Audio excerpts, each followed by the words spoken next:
Welcome back, my dear students.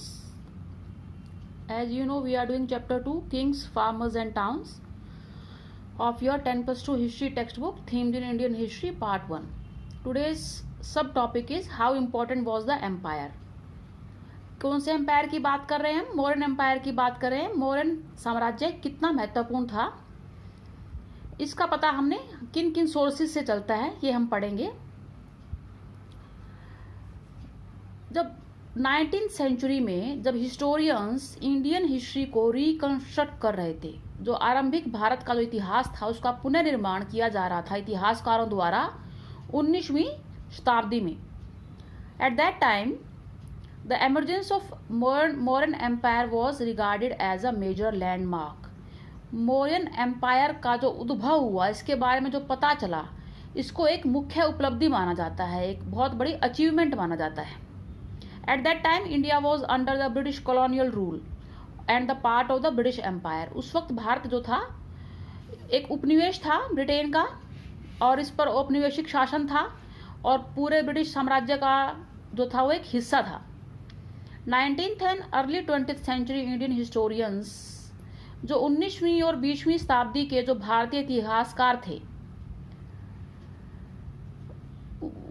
उनको ये जब पता चला कि अर्ली इंडिया में एक एम्पायर है, आरंभिक भारत का जो आरंभिक इतिहास है, वहाँ पर एक साम्राज्य एग्जिस्ट करता था, उनको ये संभावना जो थी, पॉसिबिलिटी चैलेंजिंग भी लगी और एक्साइटिंग भी लगी, चुनौतीपूर्ण भी लगी और बहुत ही थ्रिलिंग भी लगी.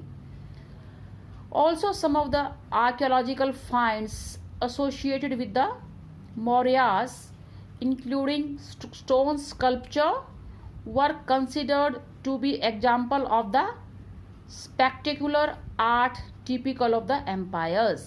अब ये एम्पायर इतना महान है, इतना ग्रैंड है, इतना मैग्निफिसेंट है, इस बात का पता किससे चलता है? वो चलता है स्टोन स्कल्पचर्स से, जो मूर्ति कला है उससे पता चलता है. इट वॉज स्पेक्टेकुलर, ये देखने लायक थी. इतनी स्पेक्टेकुलर जो स्टोन स्कल्पचर है वो किसी एम्पायर का ही हो सकता है. Many of these historians found the message on the Ashokan inscriptions very different from that of most of other rulers.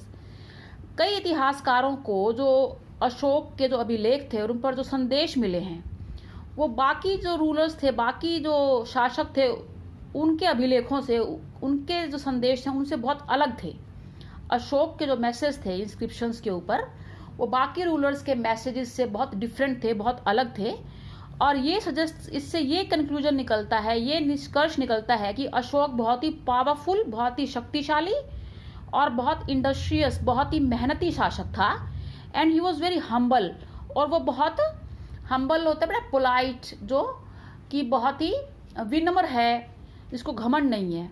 बाद के जो रूलर्स हुए उनसे काफ़ी हम्बल था, और बाद के रूलर्स ने तो बहुत ग्रैंडियोस टाइटल्स जो है वो अडॉप्ट किए, ग्रैंडियोस बहुत बड़े बड़े टाइटल जो अडॉप्ट किए. हम पढ़ते थे 7th क्लास में, वो साउथ में जो चोला एम्पायर में पढ़ते थे, राजाधिराज, राजा राजेश्वर, बड़े बड़े भारी भरकम टाइटल अपने आप को बहुत ग्रैंडियोस दिखाने के लिए, अपनी शान शौकत दिखाने के लिए यूज करते थे. But Ashoka was very humble. बाद के रूलर्स पॉम्पस थे, दिखावा बहुत बड़ा करते थे. So it is not surprising that nationalist leaders in the 20th century regarded him as an inspiring figure. तो जो अशोक ने फिर धम्मा वाला, जो अशोक का जो बुद्धिस्ट प्रिंसिपल, शांति फैलाने के लिए जो काम किए, तो अशोक का जो था रोल बाद में, आज वर्तमान भारत में वो आज के जो राष्ट्रवादी नेता हैं उसको एक बहुत प्रेरणादायक जो है हस्ती मानते हैं. और ये जो हमारा जो अशोकन, ये जो हमारा जो ये, इसको जानते हो ना, हमारा नेशनल एम्बलम है, ये राष्ट्रीय प्रतीक है, लायन कैपिटल, अशोक स्तंभ से लिया गया है ये. और उसके बाद yet how important was the Mauryan empire? It lasted for about 150 years. ये 150 साल तक चला. और ये कितना महत्वपूर्ण था? 150 साल अगर हम अपने पूरे देश की हिस्ट्री को देखें, जो कि लगभग 5000 साल पुरानी है, 5000 ईयर्स पुरानी है, तो 150 साल तो उसके कंपैरेटिवली इतना बड़ा टाइम पीरियड नहीं है जो हमारी हिस्ट्री का वास्ट स्पैन है. Besides, if you look at the map too, you will notice that the empire did not encompass the entire subcontinent. कि जो मौर्य साम्राज्य था उस पर वो पूरे भारतीय उपमहाद्वीप में नहीं फैला हुआ था. And even within the frontier of the empire, और जो साम्राज्य के विद इन के बाउंड्रीज के अंदर भी कंट्रोल वॉज नॉट यूनिफॉर्म. जो नियंत्रण था वो एक जैसा नहीं था. मतलब कुछ एरिया जैसे थे जहां पर एम्पायर का कंट्रोल जो था वो इतना स्ट्रोंग नहीं था जितना होना चाहिए. By the 2nd century BCE, दूसरी शताब्दी ईसा पूर्व new chiefdoms and kingdoms emerged in several parts of the subcontinent. भारतीय उपमहाद्वीप में नए नए छोटे छोटे राज्य जो है वो उभरना शुरू हो गए.